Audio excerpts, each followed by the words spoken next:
Our guest on the program today, Sherbir Panag, who's of course a lawyer who's done some work on this issue, is with us. Welcome to the program, Sherbir. Gurcharan Das, columnist, author, commentator, is with us as well. Welcome, Gurcharan. Always a pleasure. Also joining us on the program today is Atikur Rahman, an Islamic scholar and analyst. Welcome, Rahman Saab. Also joining us is IPS officer, now retired, who's been a special director with the Intelligence Bureau as well, Mr. Yasho Azad. Welcome, Mr. Azad, to the program. And finally, PKD Nambiar is with us, a political analyst and commentator. Welcome, everybody. Well, today I may be a lone voice in this who may support this action, but I know that I may get a lot of flack. I do agree with both the earlier panelists, both Gurcharanji and as well as Shergill, that both in terms of the law, Shergill, the way he has presented about the law, how it needs to be applied, and I absolutely agree with him. But the problem is that we are in a different situation. What is the situation? An individual make a comment, which is wrong. We all condemn it. That person retract from that particular comment. Series of event one after another. I mean, for first 10 days, there is hardly any, maybe some kind of a social media bashing. Beyond that, there is nothing.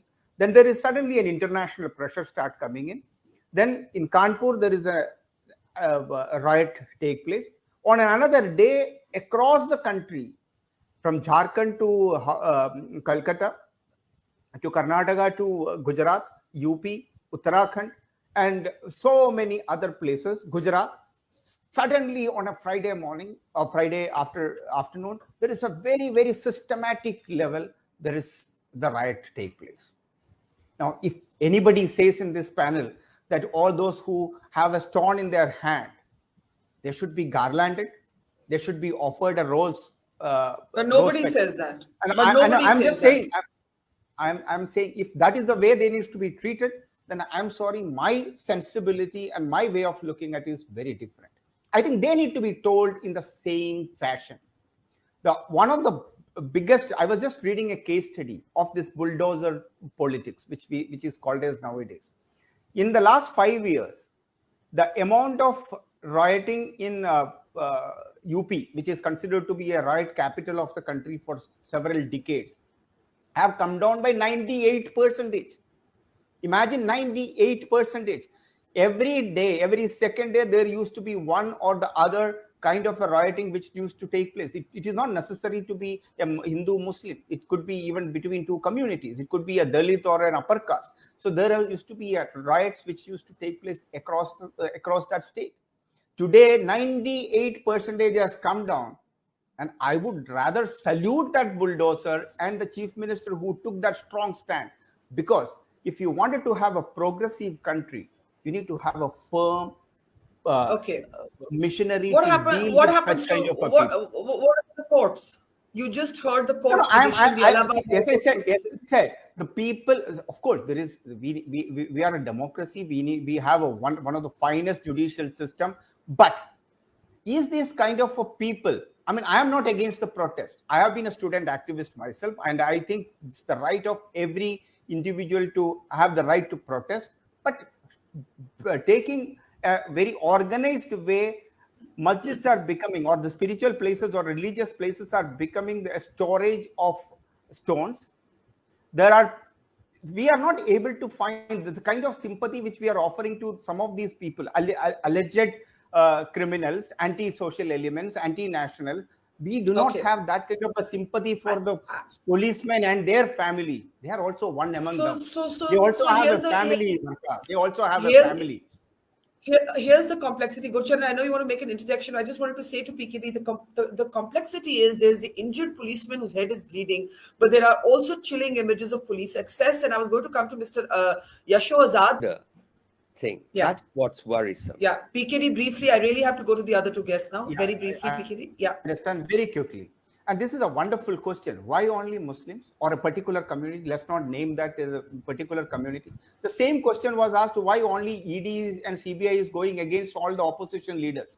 My answer to that, from my logic, is simply this. Those who take the stone on their hand are the one who will be attacked. Those who have got a corruption charges against them, only the ED or a CBI will go. If you are able to come up with a solid reason for another community is also picking up the stone, I am for the bulldozer to be applied to those communities as well, irrespective of their religion. I'll tell you. Can you find me 10 ideas? मैं तो ये बोलूंगी आपसे कि I refuse to generalize and have this program generalize. They will achieve precisely the opposite. Well, first I wanted to compliment Rahman Saab. Both me and Rahman Saab, we keep on debating on various channels. But I think this is the kind of voice which we require. This is the kind of voice which is required to make sure this society works like a modern India, the way we want it to be.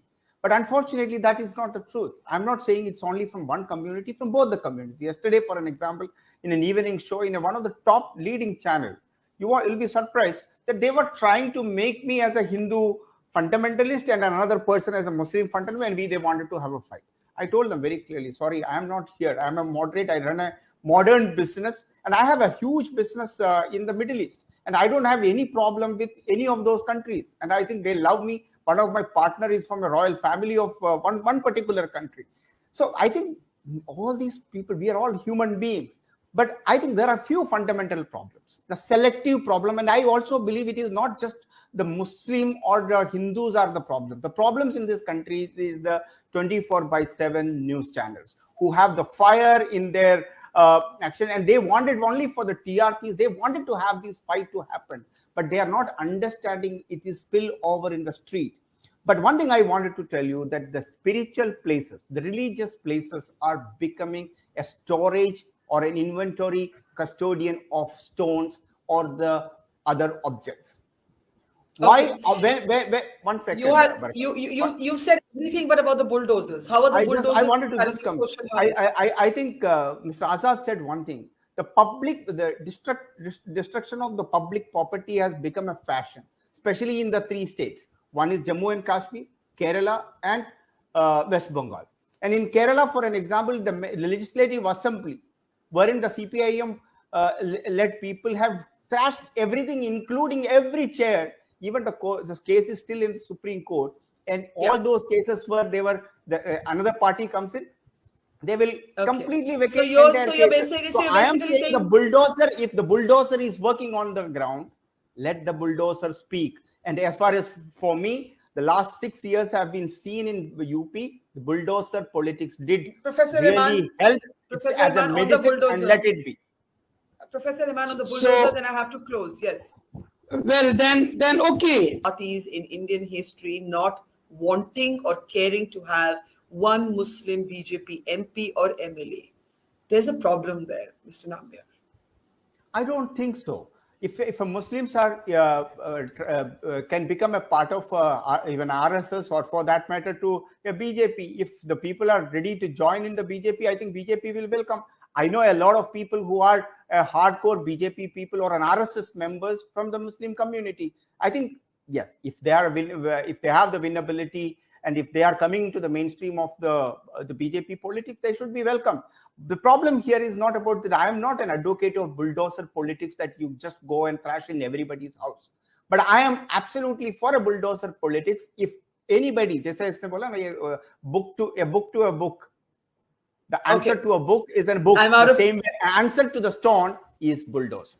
And the answer to a stone is a police case.